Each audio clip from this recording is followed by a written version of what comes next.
حضور صلی اللہ علیہ وسلم کے سامنے منافق تھے، یہ نہیں ہے کہ اس زمانے میں نہیں تھے، حضور کے سامنے تھے، پوری سورت اتری ہے منافقون، پڑھ لیجئے گا، سامنے تھے، نماز بھی نبی کے پیچھے پڑھتے تھے، روزے بھی رکھتے تھے، اپنی مسجد بھی انہوں نے الگ بنا لی تھی۔ اللہ نے ان کے لیے کیا فرما دیا؟ ان المنافقین فی الدرک الاسفل من النار، یہ دوزخ کے سب سے نچلے درجے میں ہوں گے۔ انہوں نے نبی کے ساتھ مذاق کیا ہے، اللہ کے ساتھ، یہ کیا سمجھتے ہیں؟ حضور کے لیے وہی باتیں کرتے تھے، نبی کو کیا پتا؟ ان لوگوں نے کہا کہ دیکھو ہم نبی کے ساتھ بھی ہوتے ہیں، نبی کو ہمارا پتہ ہی نہیں ہے۔ نبی کریم صلی اللہ علیہ وسلم کو جب یہ بات پہنچی، حضور ممبر پر رونق افروز ہوئے، فرمایا کیا حال ہے ان لوگوں کا جو میرے علم میں تانا دیتے ہیں، تعینوا فی علمی، میرے علم میں تانا کرتے ہیں کہ نبی کو کیا پتا، ہم نبی کے ساتھ ہیں اور نبی کو خبر نہیں ہے۔ حضور نے فرمایا میری مسجد سے نکل جاؤ۔ کیا فرمایا؟ خود حضور نے اعلان فرمایا میری مسجد سے، وہ بیٹھے رہے، ان کا تو یہی عقیدہ تھا نا کہ نبی کو کیا خبر۔ حضور نے فرمایا نکلتے ہو یا نام لوں، نکلتے ہو یا نام لوں؟ وہ پھر بھی بیٹھے رہے، اتنی ڈھٹائی ان کا یہی کہ نبی کو کیا خبر۔ حضور نے نام لینے شروع کیے، فرمایا اخرج یا فلان ابن فلان، او فلانے کے بیٹے فلانے نکل جا۔ جب نام لینے شروع کیے اب ان کا پول کھل گئے۔ اب جس کا پول کھل جائے دو طریقے ہوتے ہیں، یا تو وہ توبہ کر لے اور یا پھر وہ اور بگڑ جائے۔ ان لوگوں نے توبہ نہیں کی، یہ نکال دیے گئے، پھر آ کے بیٹھ گئے۔ اگلے دن صحابہ نے کہا تمہیں حضور نے نکالا تھا، پھر آ گئے، کہنے کہ جی ہم عبادت کریں۔ کا نکلتے ہو یا نہیں؟ تاریخ ابن ہشام اٹھا کے دیکھے، صحابہ نے مار مار کے نکالا ان کو۔ اب آج بھی ان کے چیلے نظر آ رہے ہیں یا نہیں؟ وہی باتیں، وہ بھی یہی کہتے ہیں نبی کو کیا خبر، دیوار کے پیچھے کا علم نہیں، اس طرح کی باتیں معاذ اللہ وہ کرتے ہیں یا نہیں کرتے ہیں؟ مگر ان لوگوں کا ظاہر دیکھو، حضور نے فرمایا یہ ایسی نمازیں پڑھیں گے تم اپنی نمازوں کو ہلکا سمجھو گے، کہ یعنی تم 2 منٹ لگاؤ گے وہ 10 منٹ لگائیں گے، لمبے لمبے قیام رکوع سجدے، ظاہر دیکھو گے تو لگے گا ان جیسا کوئی نہیں۔ فرمایا یہ زبانوں کے میٹھے دل ان کے بھیڑیوں سے زیادہ سخت ہوں گے۔ میں نے یہ ساری باتیں اپنی کتاب دیوبند سے بریلی میں نقل کی ہیں، آپ کو پتہ چلے۔ مسلم میں، بخاری میں حدیثیں موجود ہے، ترمذی شریف میں حدیثیں موجود ہیں۔ حضور نے فرمایا تھا ان کا آخری گروہ دجال کے لشکر سے مل جائے گا۔ بظاہر یہ اپنے آپ کو قرآن بہت اچھا پڑھیں گے مگر ان کے حلق سے نیچے نہیں اترے گا۔ ساری نشانیاں بتا دی نبی پاک صلی اللہ علیہ وسلم۔ یہ پاجاموں شلواروں کے پائنچے ٹخنوں سے بہت زیادہ اونچے رکھیں گے۔ یہ بھی فرما دیا سر مڈائیں گے، سروں پہ بال نہیں رکھیں گے۔ ساری نشانیاں حضور نے بتا دی، کیونکہ میرے نبی کو رب بتاتا ہے۔ میرے نبی کو علم دینے والا کون ہے؟ اللہ تعالیٰ۔ تو اب ہمیں پتہ چل گیا سب کچھ، تو اب سمجھداری کیا ہے کہ ایمان کی حفاظت کریں، ایمان کی، اللہ اور اس کے رسول کے وفادار بنیں، ورنہ کوئی خیر اونچی، یہ منافقوں کی منافقت بھی ظاہر ہو جائے گی، ایمان والوں کا ایمان بھی ظاہر ہو جائے گا۔ وَإِذَا لَقُوا الَّذِينَ قَالُوا آمَنَّا وَإِذَا خَلَوْا إِلَىٰ شَيَاطِينِهِمْ قَالُوا إِنَّا مَعَكُمْ۔ قرآن میں ہے کہ جب ایمان والوں کے پاس آئیں گے کہیں گے ہم ایمان لائے، جب شیاطین کے پاس جائیں گے ان سے کہیں گے ہم تمہارے ساتھ ہیں۔ آج بھی یہی ہو رہا ہے یا نہیں ہو رہا؟ سوچو، غور کرو، یاد رہے۔ اللہ تعالیٰ ارشاد فرماتا ہے، سنیں، وَقَالَ الَّذِينَ كَفَرُوا لِلَّذِينَ آمَنُوا اتَّبِعُوا سَبِيلَنَا وَلْنَحْمِلْ خَطَايَاكُمْ۔ اور کافر مسلمانوں سے کہنے لگے ہماری راہ پر چلو اور ہم تمہارے گناہ اٹھا لیں گے۔ وَمَا هُمْ بِحَامِلِينَ مِنْ خَطَايَاهُمْ مِنْ شَيْءٍ، حالانکہ وہ ان کے گناہوں میں سے کچھ بھی نہیں اٹھائیں گے۔ إِنَّهُمْ لَكَاذِبُونَ، اللہ فرماتا ہے بے شک وہ جھوٹے ہیں، بے شک وہ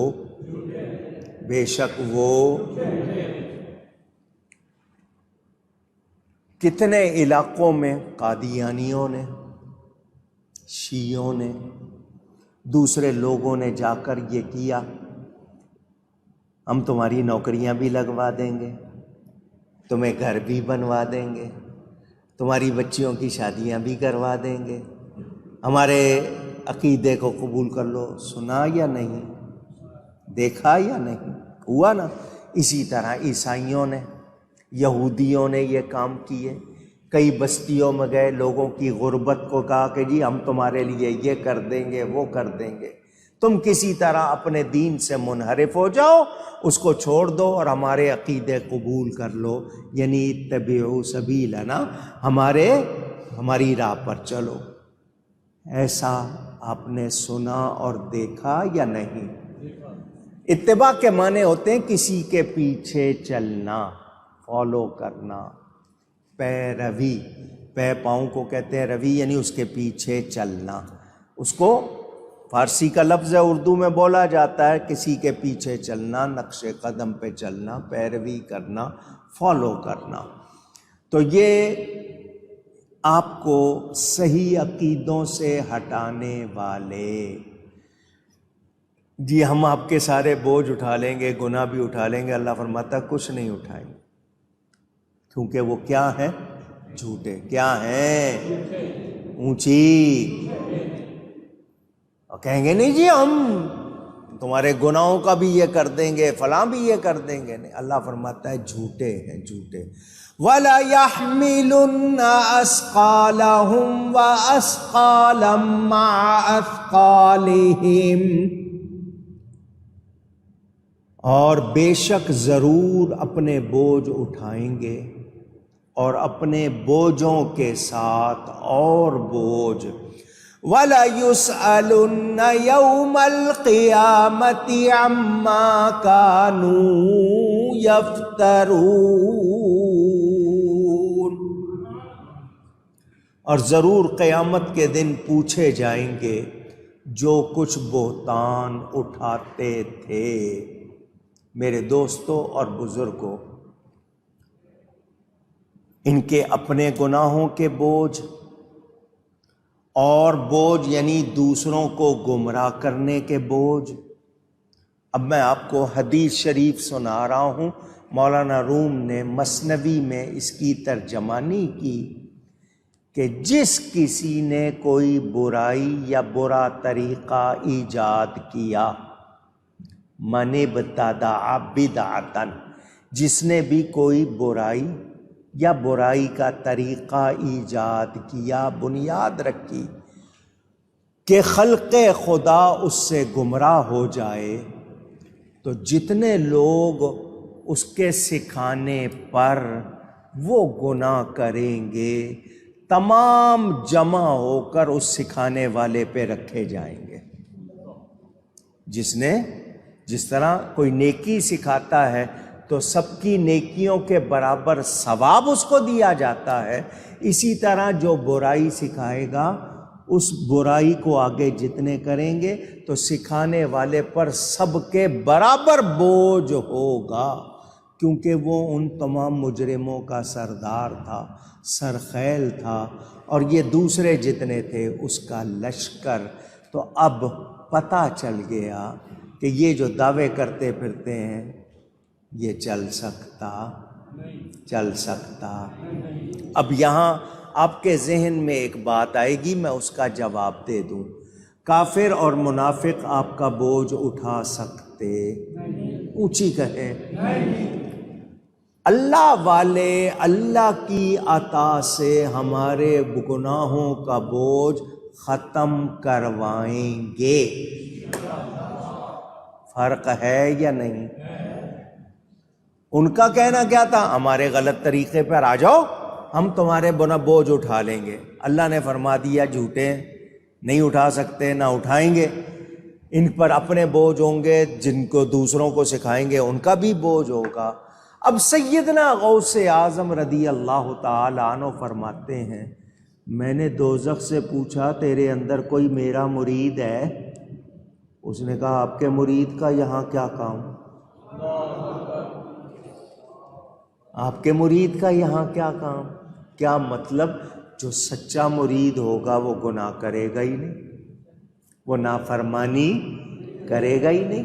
اور اگر کوئی گناہ گار ہوگا تو غوث پاک نے فرمایا میرا سچا مرید بغیر توبہ کے نہیں مرے گا۔ انہوں نے یہ نہیں کہا کہ میں تمہارے سارے بوجھ اٹھا لوں گا، نہیں، انہوں نے کیا کہا؟ دونوں میں فرق، کوئی اس کو مکس نہ کر دے، اس لیے میں نے آپ کو بتا دیا۔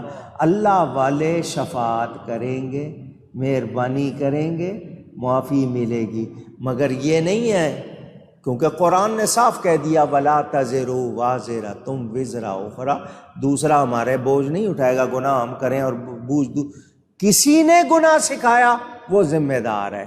مگر یہ جو کافر یا بدعقیدہ لوگ کہتے ہیں ہمارے ہو جاؤ، تمہارے گناہ سارے ہم ختم کرا دیں گے، ایسا نہیں، کیونکہ اللہ فرماتا ہے وہ جھوٹے ہیں، اور اللہ فرماتا ہے قیامت کے دن پوچھے جائیں گے، پوچھے جائیں گے۔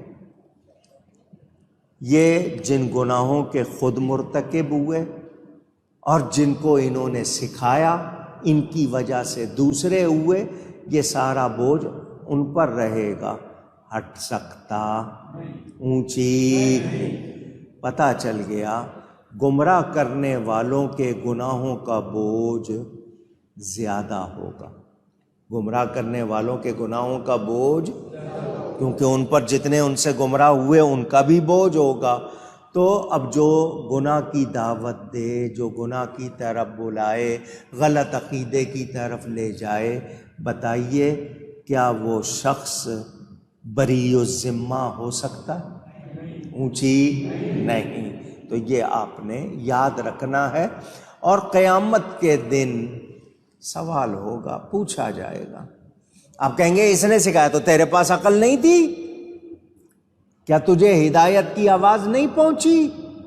کیوں لگا اس کے پیچھے؟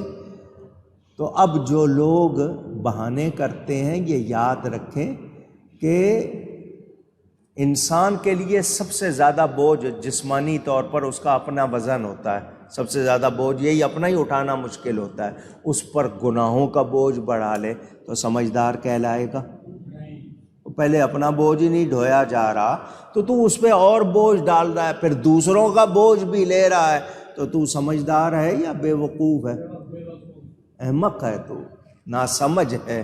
میرے دوستوں اور بزرگوں، راستہ بھی لمبا ہو، سفر بھی بڑا خطرناک ہو اور بوجھ بہت زیادہ اٹھائے، آپ کو ویسے ہی سفر میں جانا ہو نا، آپ کے دونوں ہاتھوں میں اگر بیگ ہوں تو آپ کے لیے وہ مشکل ہو جاتا ہے، آپ کو وہ بھاری لگنے لگتا ہے۔